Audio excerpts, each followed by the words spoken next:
ये कहानी है एक साधारण सीधे साधे आदमी की जो एक लाइव रियलिटी शो में आकर कुछ ऐसा कर देता है जिससे पूरा देश हैरान हो जाता है। फिल्म की शुरुआत होती है एक टीवी एंकर और पत्रकार नैना से। उसके बॉस उसे एक जाने माने फिल्म स्टार कैलाश का इंटरव्यू लेने के लिए बोलते हैं। नैना को कैलाश बिल्कुल भी पसंद नहीं है, लेकिन बॉस के प्रेशर में वो ये काम करने के लिए मजबूर हो जाती है। इसके बाद हम अलगार नाम के एक अधेड़ उम्र के आदमी को देखते हैं। वो घर पर अपने सारे काम खुद करता है और कहीं जाने के लिए तैयार होता है। हैरान करने वाली बात यह है कि वो घर से निकलते समय अपनी चाबी गेट के बाहर ही फेंक देता है। शाम को टॉक शो शुरू होता है और ये शो शहर में काफी ज्यादा पॉपुलर है। नैना कैलाश से उसकी नई फिल्म के बारे में पूछती है, लेकिन जल्दी वो कैलाश के नेगेटिव चीजें और उसके ऊपर लगे एक धोखाधड़ी के केस के बारे में सवाल करने लगती है। कैलाश चिढ़ जाता है और जाने की कोशिश करता है। तभी ऑडियंस में बैठा एक आदमी खड़ा होता है और नैना की बात का सपोर्ट करता है और वो कैलाश से कहता है कि उसे जवाब देना चाहिए कि वो आखिर पब्लिक का स्टार कैसे है। और ये आदमी कोई और नहीं बल्कि अलगार है। अलगार ऑडियंस की सीट से उठकर स्टेज पर आ जाता है। वो कैलाश पर चिल्लाता है कि वो एक फ्रॉड है और लोगों को ठग रहा है। जब कैलाश गुस्से में शो छोड़कर जाने लगता है तब अलगार अपनी बंदूक निकालता है और कैलाश को वहीं बैठने को बोलता है। अब तो पूरा डर का माहौल बन गया था।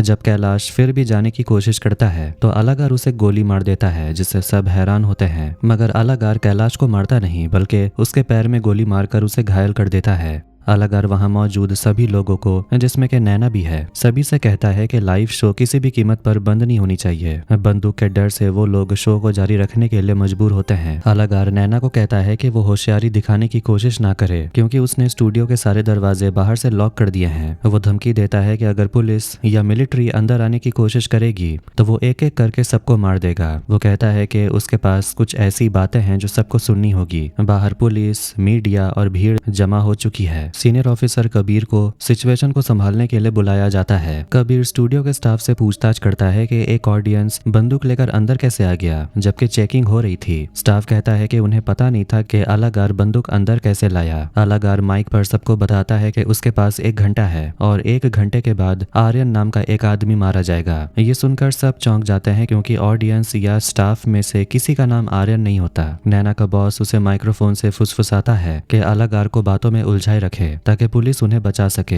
अलगार नैना से कुछ किताबों के नाम पूछता है। नैना कहती है कि उसने उन किताबों के बारे में नहीं सुना। अलगार बताता है, तब तुम एक अनसक्सेसफुल राइटर हो। मैंने पिछले 10 सालों में अपने अनुभव से 5-6 किताबें लिखी हैं, लेकिन पब्लिशर्स ने 5-10 मिनट पढ़कर मेरे एक्सपीरियंस को बेकार बता दिया। कहा कि मेरे राइटिंग में कोई क्रिएटिविटी है ही नहीं। अलगार नैना का फोन लेता है, उसे ऑन करता है और पुलिस का कॉल आता है। पुलिस उससे उसकी डिमांड पूछती है, लेकिन अलगार कुछ भी कहे बिना फोन काट देता है। वो बताता है कि वो चाहता है कि लोग उसकी लिखी किताबें पढ़ें और उनकी तारीफ करें, लेकिन किसी ने ऐसा नहीं किया। इसीलिए अब वो ऐसी किताब लिखेगा जिसमें वो सब होंगे और ये दुनिया की याद रखे जाने वाली एक परफेक्ट क्राइम स्टोरी होगी। आज से एक परफेक्ट सीरियल किलिंग का मिशन शुरू होगा। आज से हर दिन शाम को एक मर्डर होगा। मैं 5 लोगों को मारूंगा और उन्हें मारने से 1 घंटा पहले उनका नाम बता दूंगा। पुलिस में अगर अक्ल और हिम्मत है तो वो उन्हें बचा कर दिखाए, लेकिन मैं जानता हूँ कि वो ऐसा नहीं कर पाएंगे। नैना इन बातों को सुनकर कहती है कि ये उनकी परफेक्ट क्राइम स्टोरी नहीं बल्कि एक घटिया और ऑर्डिनरी सी कहानी है। वो उसे पागल कहकर पुलिस के सामने सरेंडर करने को बोलती है। कबीर अपनी टीम के साथ दरवाजा तोड़ने की कोशिश करता है। स्टूडियो का डायरेक्टर सभी स्टाफ और ऑडियंस के नाम चेक करता है, लेकिन कोई भी आर्यन नहीं होता। नैना अलगार से पूछती है कि वो आर्यन कौन है जिसे 1 घंटे में वो मारने वाला है, जबकि यहाँ तो कोई आर्यन है ही नहीं। तब अलगार यहाँ पर रहस्य खोलता है कि मेरा ही दूसरा नाम आर्यन है। ये सुनकर नैना हैरान रह जाती है। वो कहती है, तुम 5 दिन में 5 लोगों को मारोगे, लेकिन तुम 1 घंटे में खुद ही मर गए तो खून करेगा कौन? तब अलगार हंसने लगता है। वो कहता है, क्या दिमाग घूम गया ना? यही तो मेरी कहानी की नॉवेल्टी है और तुम इस कहानी की गवाह बनोगी। तुम ही सबको इसके बारे में एक्सप्लेन करोगी। वो आगे कहता है कि मैं इस कहानी का विलेन हूँ, लेकिन इस कहानी का हीरो कौन है? हीरो बहुत जल्द आएगा,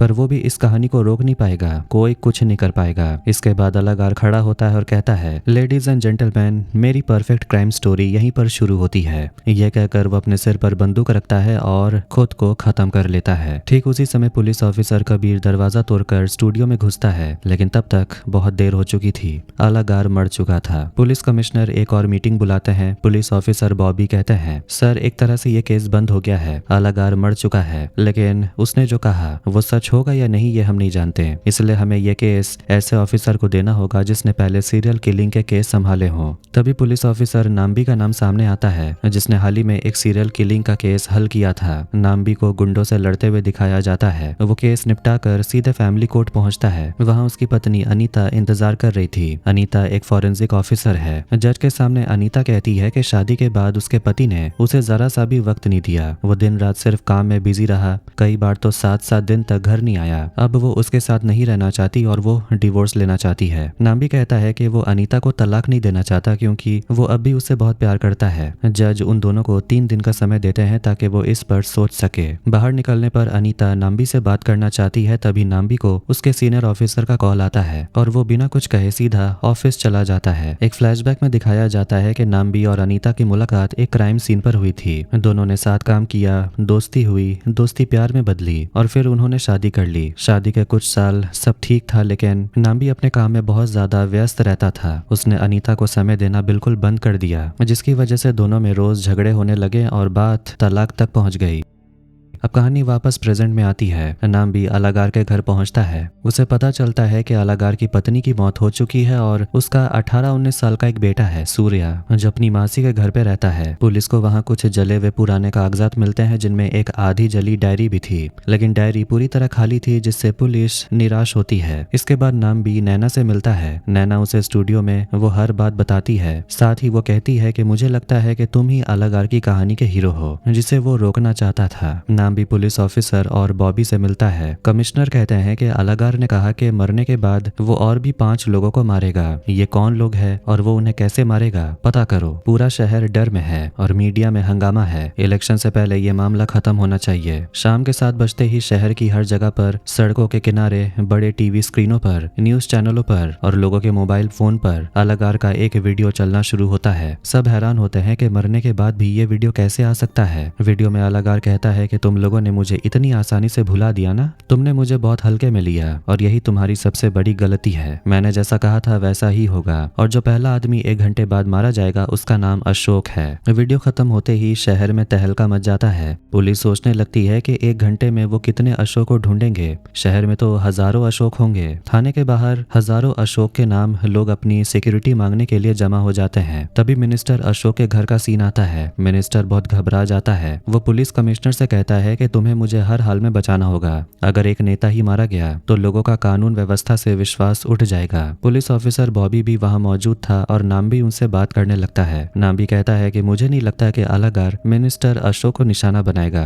ये एक पहले से रिकॉर्ड किया गया वीडियो था, जिसे शेड्यूल करके पब्लिश किया गया है। अगर वो मिनिस्टर को मारना चाहता तो वो खुलकर सबको नहीं बताता। तभी एक बूढ़ा आदमी घूमते हुए एक फोन बूथ के पास आता है। वो फोन लगाकर अपने घर पर कॉल करता है, जहां उसका बेटा और बहू खाना खा रहे थे। फोन की घंटी बजती है। वो घड़ी देखते हैं, 8 बज चुके थे। वो कॉल को पूरी तरह से नजरअंदाज करके दोबारा खाने लगता है। कई बार घंटी बजने पर उस बूढ़े आदमी की पोती दौड़कर आती है और दरअसल वो आदमी अपनी पोती से बात करने के लिए कॉल करता है। बच्ची अपने दादा से बात करके बहुत खुश होती है। जैसे ही वो आदमी प्यार से अपनी पोती का नाम लेकर बुलाता है, फोन बूथ में जोरदार ब्लास्ट होता है। फोन बूथ में मौजूद वो बूढ़ा आदमी मारा जाता है और उसका नाम अशोक था। तुरंत ही उस जगह पर पुलिस और मीडिया पहुंच जाती है। नाम्बी क्राइम सीन देखकर हैरान होता है। जांच में नाम्बी को पता चलता है कि इस घटना के लिए सेल्फ एक्शन एक्सप्लोजन का इस्तेमाल किया गया था। नाम्बी समझ जाता है कि अलागार की हर बात सच होने वाली है। वो तुरंत पुलिस को अलागार और अशोक के बीच का रिश्ता ढूंढने का ऑर्डर देता है। वो पूछता है कि आजकल कौन फोन बूथ इस्तेमाल करता है, आखिर इस आदमी का बैकग्राउंड था क्या। जैसे ही अलागार ने कहा था, पहले दिन अलागार खुद मारा गया और दूसरे दिन अशोक मारा गया। इसके बाद तीसरे दिन का सीन दिखाया जाता है। अलागार का बेटा सूर्या बस से उतरकर कहीं छिपने की कोशिश कर रहा होता है। तभी पुलिस उसे पकड़ लेती है। नाम्बी और पुलिस अशोक के घर की तलाशी लेते हैं। उन्हें पता चलता है कि अशोक आर्मी में था और 4 साल पहले रिटायर हो गया था।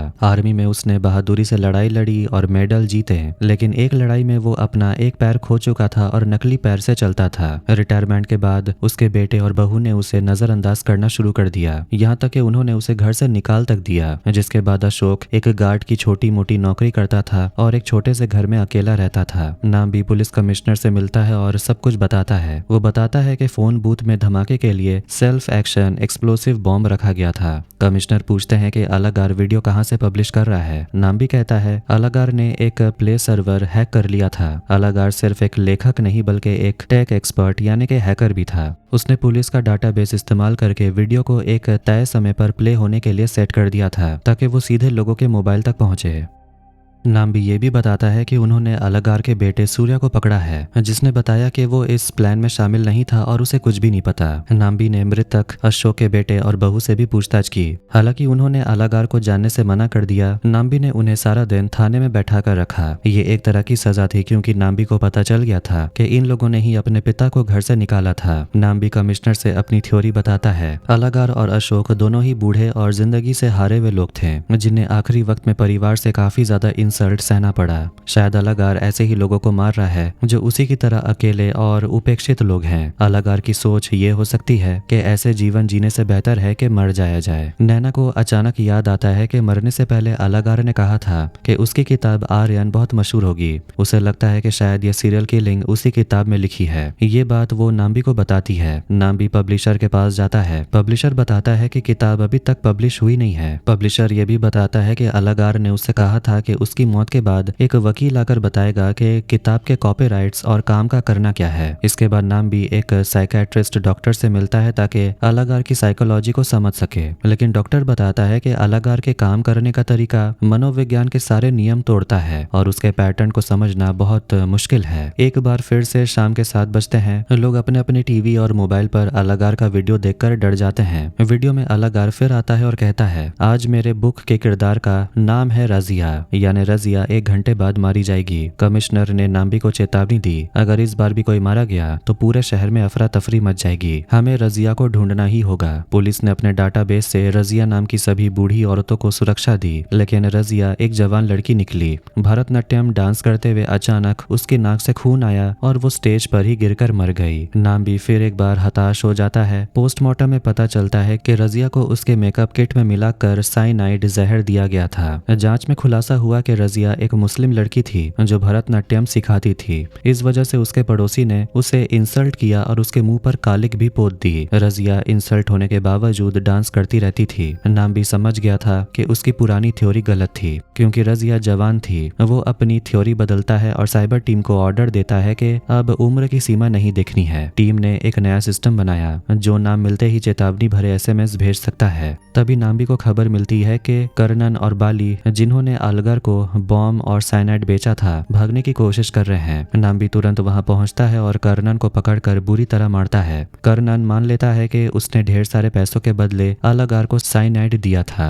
अलागार के उस हादसे के बाद वो दोनों डर के मारे छिप गए थे। उसी दिन शाम को 5 बजे सबके मोबाइल पर अलागार का एक और वीडियो आता है। अलागार कहता है कि मेरे बुक के अगले किरदार का नाम है युवराज। पुलिस की साइबर टीम तुरंत युवराज नाम के सभी लोगों को ढूंढकर थाने में सुरक्षित जगह पर रखती है। कई घंटे बीत जाते हैं लेकिन कोई भी युवराज नहीं मरता। टीम के ऑफिसर्स नाम्बी को आराम करने को बोलते हैं क्योंकि वो 4 दिन से सोया तक नहीं था। नाम्बी आराम करने के लिए घर आता है लेकिन उसका दिमाग अभी भी इस उलझन को सुलझाने में लगा रहता है। अगले दिन 2 गोताखोर समुद्र में गोता लगाते हैं। थोड़ी देर बाद नाम्बी को एक जानकारी मिलती है। वो तुरंत उस जगह पहुंचता है। वहां पहुंचकर नाम्बी को पता चलता है कि उनमें से एक गोताखोर युवराज मर चुका है। फॉरेंसिक टीम ने जांच की और नाम्बी को बताया कि युवराज के ऑक्सीजन सिलेंडर के साथ छेड़छाड़ की गई थी। आमतौर पर सिलेंडर में ऑक्सीजन और नाइट्रोजन का मिश्रण होता है, लेकिन इस सिलेंडर में 100% ऑक्सीजन था। जब हम खुली हवा में सांस लेते हैं तो वो मिश्रण हमारे लिए नॉर्मल होता है। शरीर के लिए 100% ऑक्सीजन बिल्कुल अच्छी नहीं होती।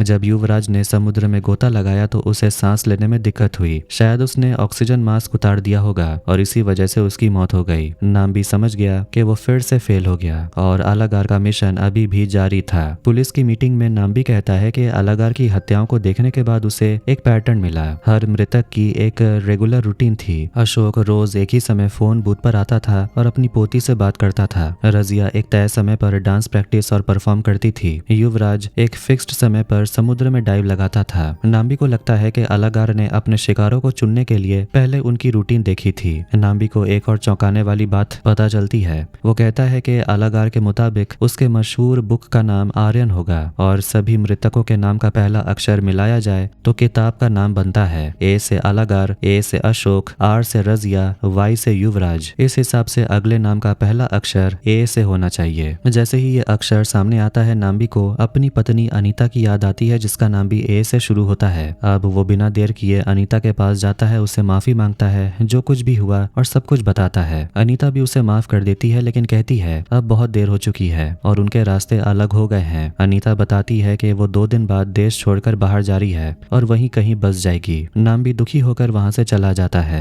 एक वकील को अलागार का वकालतनामा मतलब के विल मिलता है। उसमें लिखा था कि किताब पब्लिश होने पर सारा मुनाफा मानव कल्याण के लिए एनजीओ को दान किया जाएगा।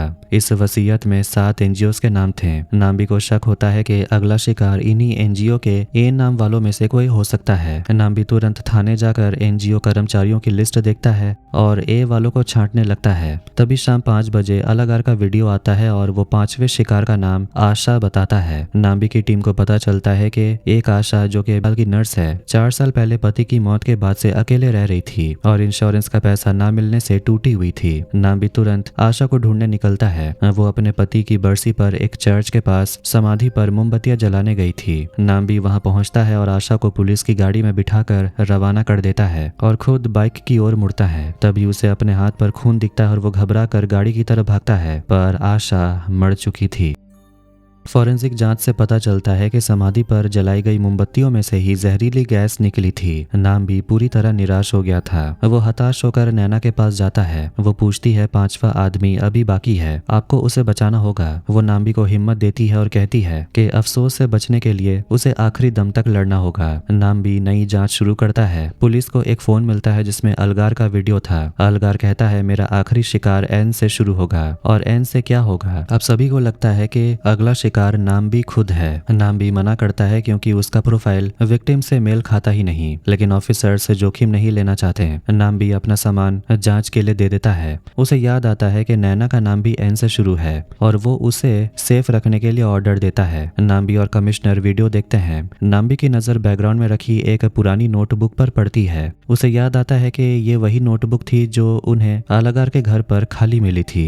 नाम्बी सोचता है कि खाली किताब को इतना संभाल कर क्यों रखा गया है। नाम्बी नोटबुक वापस लाता है और उसके पन्नों के पीछे टॉर्च की रोशनी डालता है। रोशनी में छुपी हुई लिखावट दिखाई देती है। उसमें हत्याओं की पूरी थ्योरी, प्लान और मैप्स बने हुए थे। नाम्बी नक्शे का पीछा करते हुए अलागार के घर में एक सीक्रेट रूम ढूंढ लेता है। वहां जमीन खोदकर एक गुप्त सुरंग बनाई गई थी जहां से अलागार ने सब कुछ ऑपरेट किया था। सुरंग में आगे बढ़ते हुए नाम्बी अचानक एक ट्रैप में फंस जाता है। वो एक कांच के बक्से के अंदर कैद हो जाता है जिससे वो चाहकर भी तोड़ नहीं पाता। नाम्बी देखता है कि कांच के बक्से के अंदर भी पानी भरना शुरू हो गया था और उसे सांस लेने में दिक्कत हो रही थी। उसका हाथ अपने पॉकेट की तरफ जाता है। उसे महसूस होता है कि उसकी जेब में कोई धारदार और नुकीली चीज है। वो उस चीज को बाहर निकालता है और एक बड़ी मुश्किल से उस कांच के बक्से को तोड़कर बाहर निकलता है। नाम्बी का पीछा करते हुए उसकी टीम वहां पहुंच जाती है। नाम्बी समझ जाता है कि अलागार का आखिरी शिकार नाम्बी नहीं, क्योंकि अगर नाम्बी होता तो अलागार उसे इस तरह मारने की कोशिश नहीं करता। दरअसल ये ट्रैप था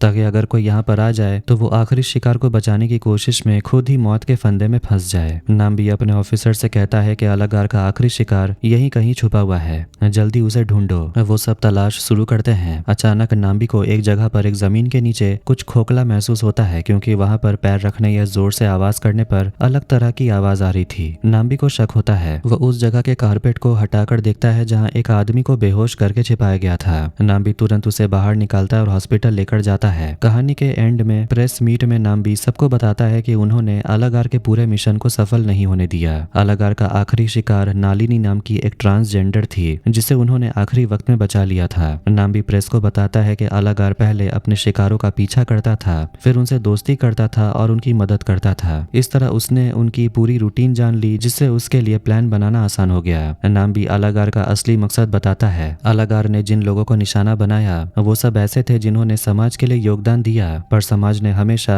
उन्हें नेग्लेक्ट किया। जैसे अशोक जो एक अपमानित सैनिक था, रजिया जो भेदभाव का शिकार एक डांसर थी, युवराज एक अकेला गोताखोर, आशा एक टूटी हुई विधवा और नालिनी एक ट्रांसजेंडर। नाम भी बताता है कि अलागार ने अपनी नोटबुक में लिखा था कि समाज में सिर्फ ये 5 ही लोग नहीं बल्कि लोअर क्लास के लोग जैसे सफाई कर्मचारी, बच्चों को पढ़ाने वाले, घरों और सड़कों पर काम करने वाले भी इसी तरह से इंसल्टेड फील करते हैं। समाज के ऊंचे तबके के लोग उन्हें कीड़े मकोड़ों जैसा ट्रीट करते हैं। अलागार का मकसद था कि जब इन लोगों की मौत होगी तो समाज की आंखें खुलेंगी और वो अपने योगदान देने वाले लोगों को इम्पोर्टेंट समझना शुरू करेंगे। एक रिपोर्टर नाम्बी से पूछता है क्या अलागार ने जो किया वो सही था। नाम्बी जवाब देता है अलागार की नीयत अच्छी थी लेकिन जिस रास्ते को उसने चुना वो गलत था। आखिर में ये केस बंद कर दिया जाता है। 5 में से एक शिकार को बचा लिया गया था और ये खबर पूरे शहर में फैल जाती है। केस बंद होने के कुछ दिन बाद अलागार की किताब आर्यन अचानक किसी तरह पब्लिश हो जाती है। नाम्बी ये देखकर हैरान था कि इसे किसने पब्लिश कर दिया, लेकिन जब नाम्बी उस किताब को पढ़ता है तो वो सबसे ज्यादा हैरान होता है क्योंकि उस किताब में आखिरी शिकार जिसका नाम एन से शुरू था वो कोई और नहीं बल्कि नाम्बी खुद था। नाम्बी सोचने लगता है कि अलागार ने उसे क्यों निशाना बनाया जबकि वो तो बाकी पीड़ितों की तरह अलागार का दोस्त भी नहीं था। अलागार को ये सब कैसे पता था कि नाम्बी सुरंग में जाएगा और उसके जाल में फंस जाएगा। अब क्या अलागार नाम्बी को फिर से मारने की कोशिश करेगा? इन्हीं सवालों के साथ आर्यन मूवी यहीं पर एंड हो जाती है। तो आपको ये वीडियो कैसा लगा कमेंट करके जरूर बताएं। वीडियो पसंद आया वीडियो को लाइक कर दे, चैनल को भी सब्सक्राइब कर दें। मिलते हैं नेक्स्ट वीडियो में। Take care.